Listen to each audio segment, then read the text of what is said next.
Assalamualaikum warahmatullahi wabarakatuh.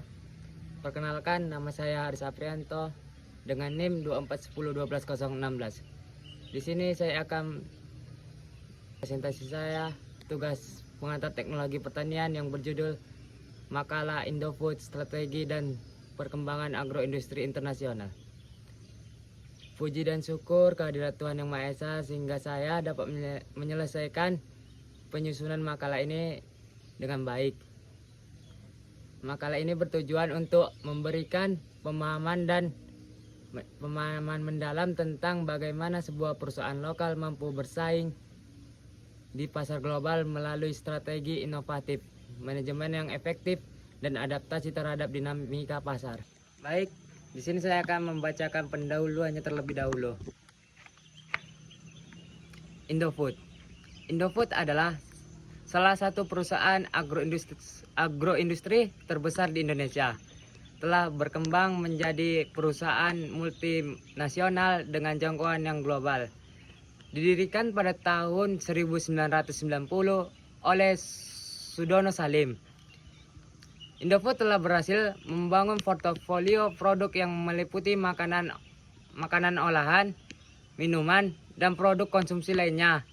Dalam video ini kita akan membahas profil perusahaan, strategi bisnis, analisis SWOT, hingga rekomendasi pengembangan Indofood di masa depan nanti. Baik, di sini saya akan melanjutkan ke sejarah dan perkembangan Indofood. Indofood itu didirikan pada tanggal 14 Agustus 1990 oleh Sudono Salim. Awalnya, perusahaan hanya memproduksi keripik singkong dan keripik bawang. Namun seiring berjalannya waktu, Indofood telah berkembang memperluas lini produknya hingga mencakup makanan instan seperti minuman, bumbu masak, hingga produk kesehatan.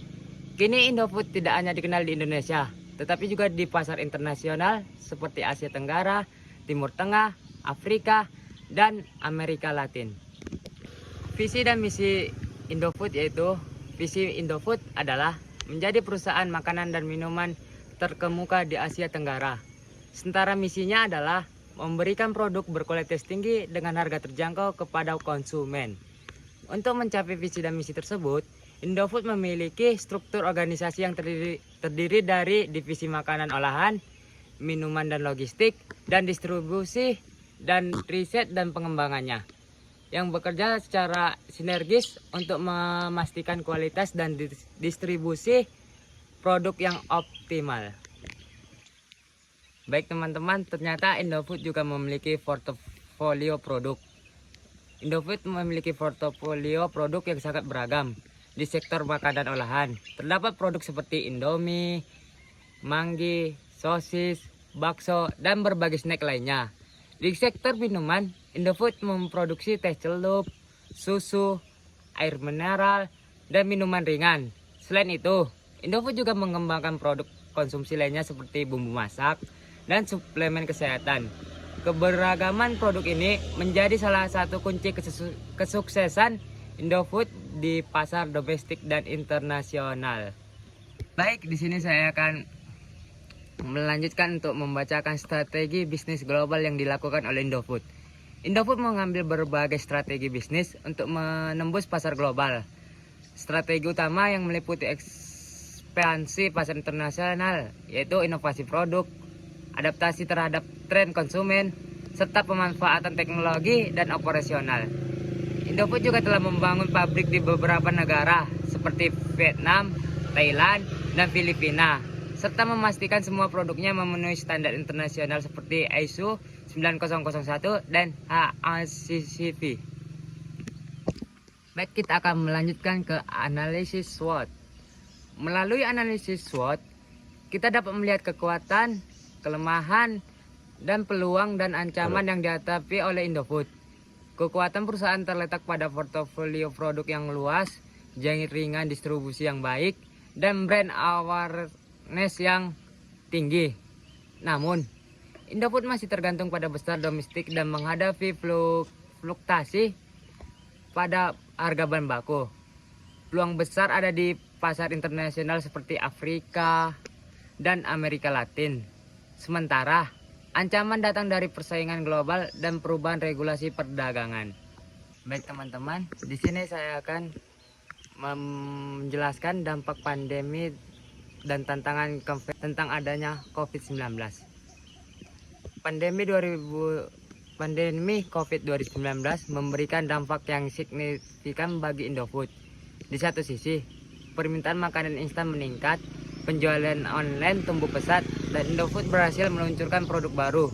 Namun di sisi lain, perusahaan menghadapi gangguan logistik, fluktuasi harga bahan baku, dan persaingan yang semakin berat.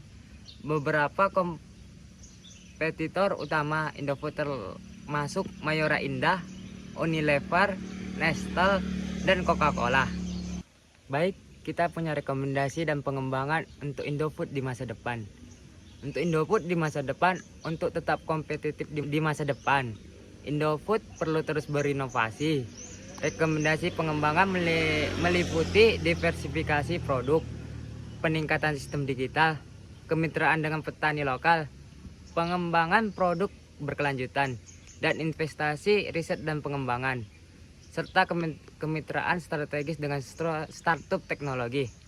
Dengan langkah-langkah ini, Indofood dapat mendapat posisinya sebagai pemimpin pasar di tingkat nasional dan internasional. Baik, kesimpulan dari makalah ini yaitu Indofood sebagai salah satu contoh sukses perusahaan agroindustri Indonesia. Indofood telah membuktikan kemampuannya untuk bersaing di pasar global. Dengan strategi bisnis yang efektif, komitmen terhadap inovasi, dan adaptasi terhadap perubahan pasar, Indofood berhasil menjadi salah satu pemain utama industri makanan dan minuman. Namun, untuk terus bertahan dan berkembang, Indofood harus fokus pada keberlanjutan teknologi dan ekspansi pasar internasional. Baik, demikianlah video presentasi saya ini.